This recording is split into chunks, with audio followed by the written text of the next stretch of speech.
And so the story begins with the nostalgia critic knocking on the door of Kevin Bogg, the president of the micronation of the Republic of Molossia. After a brief introduction, mostly on the part of the critic himself, the critic informs Bogg of his intentions to conquer Molossia, and soon enough the critic assembles the majority of their fellow reviewers and skid artists from the That Guy with the Glasses conglomerate to stage such an invasion. What would then follow is roughly 2 hours worth of lame inside jokes, terrible blotting, terrible acting, memes galore, and an overall pitiful attempt to merge several skits into one package. A package known simply as Kickassia. Okay, I'll drop the voice. Now, in case you're wondering what the hell I'm talking about, let me set things up a bit. Kickassia is a six-part event touted as the second anniversary celebration of ThatGuyWithTheGlasses.com, following up on the site's first anniversary special, which featured the That Guy with the Glasses crew, along with James Rolfe's angry video game nerd character and Kyle Justin character, I guess, beating the crap out of each other using their trademark gimmicks and gags. While it was light on plot, substance, or any semblance of common sense, it was a pretty straightforward affair, pitting the AVGN's crew of gamers, which actually comprised half the That Guy with the Glasses roster, figured that one out, against the critics' crew of quote-unquote reviewers. Yes, the quotes are intentional. For all intents and purposes, it was a fun little video meant to celebrate the site's first anniversary and kick off the spin-off videos, which would have several of the talent produce reviews together, including the dual nerd/critic review of Teenage Mutant Ninja Turtles coming out of their shells video. And that was probably the last video that I've legitimately enjoyed, of either the angry video game nerd or the nostalgia critic. And so, yeah. So when it came time to do the second anniversary event, the powers that be decided that they needed to do something bigger, better, badder, grander, more epic. And gathering most of the talents by That Guy with the Glasses, they concocted Kickassia, the epic depiction of the invasion of the Republic of Molossia. Well, they got one of those terms right. Now, it should be noted that I used to follow the site, That Guy with the Glasses, on a semi-regular basis roughly a year or so ago, mostly for the critic stuff, and sometimes I dabbled on some of the other entertainers on the site, mostly Linkara in all honesty, because I like comic books. But after that first anniversary video, I sort of stopped following. Maybe it was due to the material being lacking, the videos not being as entertaining as I would have liked, or as they used to be. Or maybe it was due to the quote-unquote reviews being less on the critiquing of the actual product and more on pointless cameos, gags being beaten to death more often than a dead horse, and some lame attempt at storylines, but I've eventually grown tired of the whole angry reviewing cycle since it had also been beaten down more often than the aforementioned dead horse. Nowadays, if I want to watch and entertaining video reviews, I go to Classic Game Room or Red Letter Media or Kevin Bacon. So I'm generally not a big fan of padding skits and reviews, and yet here's Kickassia, which is nothing more than a 2-hour sketch. You know what, I'm sort of cool with that. I mean, there's nothing being reviewed here, and it's sort of a spiritual follow-up to last year's brawling in a hotel room for no other reason to get everyone together. I come into this with an open mind, because I'm not the kind of person out looking for stuff to hate. Because even though I don't follow these guys on a regular basis, if they have something that they cover that piques my interest, I'll watch it. So it's sort of like one of those things. If something piques my interest, I'll watch it, and who knows, I might actually be entertained by it. Either because it's good or because it's bad, but I somehow got a chuckle out of it due to the awfulness of the whole thing. So I gave Kickassia a shot, knowing that I'll get some form of entertainment out of it, whether the movie's good or bad. Suffice to say, that didn't happen, and that's why I'm here to bare my soul. A little late considering the event was in May, and I'm recording this in October, but they did release a DVD recently, so I guess it's still relevant after all, so here we go. First of all, for anyone who has been a follower of That Guy with the Glasses, all of your favorites are in here in some fashion, and they brought along their bags of tricks with them. All the gags, memes, and gimmicks that you've grown to love from the individuals that concocted these things in the first place have made their way to Kickassia in some form or another. There are a couple nods and reenactments of scenes and cliches from a couple characters here. It's all there. Not all of it works, but it's all there. His Excellency Kevin Bogg, the President of the Republic of Molossia, is excellent in the role of himself, and is quite possibly the best actor in the movie by far since he knows his role and excels at it. His associate, who bears a striking resemblance to His Excellency, is also efficient in his role and is quite possibly the second best actor in the movie. The first family of Molossia, though appearing in quick cameos at most, are masterful in their roles as the first family of I'll just go with it, as they react appropriately to the invasion and subsequent power struggles surrounding them. In other words, they don't give a shit. And then everything else goes downhill from there. Bless his heart. Or is it them? Who cares? Now, before I go on further, it should be noted that the Republic of Molossia's official website, and yes, for those in disbelief, it is a real micronation, Look it up, do some research. I'm not going to go into the whole history.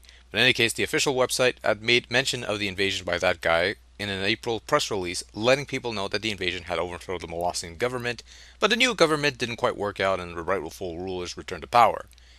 Now remember, the press release on the Republic of Molossia depicting the invasion was released in April. Kickassia debuted on thatguywiththeglasses.com, the spoonyexperience.com, the Top to Fourth Web blog, and other sites that I'm probably missing off the top of my head in May. So much for that. There goes any attempt at dramatic tension. The whole thing is pretty much spoiled for me now. Thanks a lot. But even if the whole thing wasn't spoiled for me, Kickassia has its share of problems. The first issue involves the overall length of the miniseries. As mentioned, Kickassia clocks in at roughly 2 hours, with each of the 6 parts roughly running at 20 minutes apiece. And yet, outside of the invasion, power struggles, and totally unnecessary cameo by Bored James, more like Bored James, actually sounded better on paper, actually, no, whatever. But other than that, very little actually happens in Kickassia. Most of the middle portion of the miniseries, including failed mutiny attempts, a banishment that ends up being ding entirely pointless at movie's end, and a total unnecessary fake newscast is basically padding for some of the more important sequences and could have easily been trimmed or dropped altogether.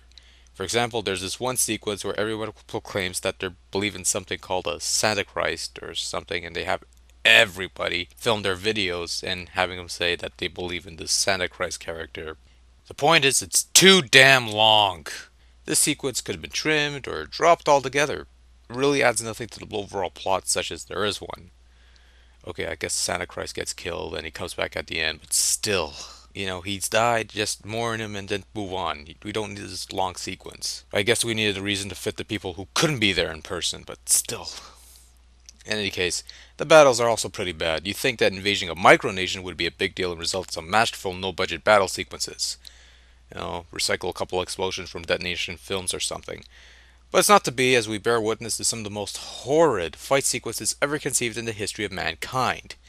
Most of the material, lightning battles, fake fireballs, and explosions galore, goofy punches, 2D Lee stomping on stuff. Oh, I'm sorry, but even back in the first brawl, I thought it was pretty f***ing stupid. They should have just made him 3D or something. Oh wait, they made him 3D here, and it's a new experience for him. Whatever. In any case, this stuff seems like stuff that was recycled from prior video and tossed in for good measure. It's just a cluster of special effects and acting thrown on screen that makes no discernible effort to make the viewer care about what the is going on. And all these things seems to last forever with no gratifying payoff. Most of the battle sequences also could have benefited from a quick snip or two, as well as better editing and probably better special effects. Seems like they took the default effects of particle illusion or After Effects or whatever effects program they use and just plastered them all over the fight scenes in the hope of making it exciting. I'm less than thrilled to report that it didn't work. Sitting through some of these fights became a tedious affair, and it wasn't long before I found myself longing for the epic battle between the irate gamer and the cosplaying predator. In fact, I'd much rather be watching that than this, come to think of it. Another issue I have is with the acting. It isn't something I should be too critical of, considering that this is technically free entertainment when you put aside the ads that play before and after each part. But since they released a DVD and are charging money for it, I'd say, it's fair game. Yeah. All the same, I've seen poorly conceived fan films with better acting than this. There are scenes which are supposed to be dramatic or tense, but the acting, whether it be by design or due to the overall inexperience of the players involved, totally destroys any sense of tension that would have been present had more competent actors been involved. For example, there's a scene in the second part where Critic is trying to convince Spoonie to let loose his dark side. A dark side that has him dressing up as a stereotypical mad scientist and speaking in a kooky voice. Yeah, the Incredible Hulk has nothing on this It's a scene that's supposed to be tense, dramatic, but it just comes off as melodramatic and depressingly dragged on due to this shamelessly less than subtle advertising. Seriously, it's hard for me to take this scene seriously when you're wearing your own merchandise in a movie. And the less than stellar acting. And in regards to the acting, I'm being really, really nice here. Trust me. See, it's moments like this that are clear reasons why these people are reviewers slash entertainers and not actors, nor they should attempt to be actors. And while they're generally adequate or decent when they're doing the quote-unquote review portions of their videos, it's when they try to expand on that it falters quite a bit. In the case of Kickassia, which is mostly the acting portion, it falters quite a lot. Accessibility is also somewhat of an issue here, perhaps the biggest issue of all. It's clear to me that this special was meant to be a Valentine to the longtime viewers and diehards of ThatGuyWithTheGlasses.com, as it lacks anything for the casual outsider to get hooked on.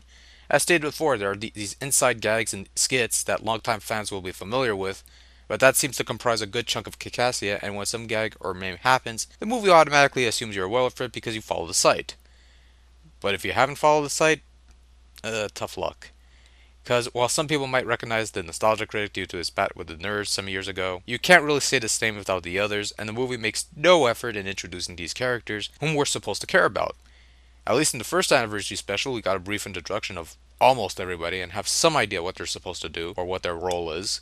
It doesn't say much, but it's better than nothing. But nothing is what we get in Kickassia, and so when casual viewers see the menagerie of quote-unquote reviewers in the room, and no attempt is made to introduce them, they're left wondering, who's that guy with the hat? Who's that girl with the funny hair? Who's 8-Bit Mickey, and what's so 8-bit about him? And then with each passing inside joke or reference to a reviewer's previous work, more questions are raised in the mind of the casual viewer who might not have the slightest clue as to what's going on. Why is Mati, the Planeteer with the power of heart, have a cameo in this film, and since when did he get a haircut? Why is that guy cosplaying as a Starfleet officer wearing an army hat? Why is one guy comprised of low-resolution JPEGs living among real people? When did M. Bison start wearing glasses, grow a goatee, and lose 50 pounds? Why is the French guy talking to his teddy bear? Why is the angry video game nerd talking about Risk and what happened to his glasses? Who the is Santa Christ? Excuse me. Above all the questions regarding the inside jokes and gags that will obviously go over the casual viewer's head, there are some other questions that should be answered, such as, who are the protagonists of the story? Who are the antagonists? Who am I supposed to root for? Who am I supposed to hate? Why am I supposed to care? I mean, are we supposed to be cheering for the critics' troop because they took over a micronation? Or are we supposed to be hating them because they took over a micronation? I mean, is there a reason why they're invading Molossia besides the lame ass reason that was given in the movie? Is there some backstory that we should know about? Admittedly, it makes for interesting fanfiction if anyone dares takes the challenge, but no attempts are made to answer any of these questions within the movie because the movie assumes you already know this stuff. But those questions I just mentioned, the protagonist, the whole thing that makes a movie work, aren't found in this movie for some reason. For all of that guy with the glasses' various complaints on the various items that they quote-unquote review, it's almost ironic that Kickassia suffers from the same flaws that they poke fun at. Suffering from an uninteresting storyline, lackluster acting, subpar action, and a plethora of inside jokes and needless cameos that will go over the heads of most casual viewers watching this while making no discernible effort to make the film accessible to newbies or give them cause or reason to care about what the is going on. Kickassia is a rather dull, shallow, and ultimately boring film whose only purpose is to appease the TGWTG hardcores will no doubt gobble this up like hard drugs. It doesn't jump the shark, it stomps the living shit out of that shark until there's nothing left. It doesn't just nuke the fridge, it annihilates the damn thing down to the subatomic level. Just about the only thing it does right is make Chris Bohr's production seem like Steven Spielberg in comparison. God, is that 2 references that Chris Bohr has already made? More than what I care to make, actually. That's how disappointed and depressed I am with Kickassia. So I guess what I'm trying to say in the long run is Kickassia simply does not kick ass. Unless you're a fan of that guy with the glasses, this isn't worth your time, money, or bandwidth. Just ignore it and watch Kick-Ass instead, which is a much better movie and actually does what the title advertises. It kicks ass.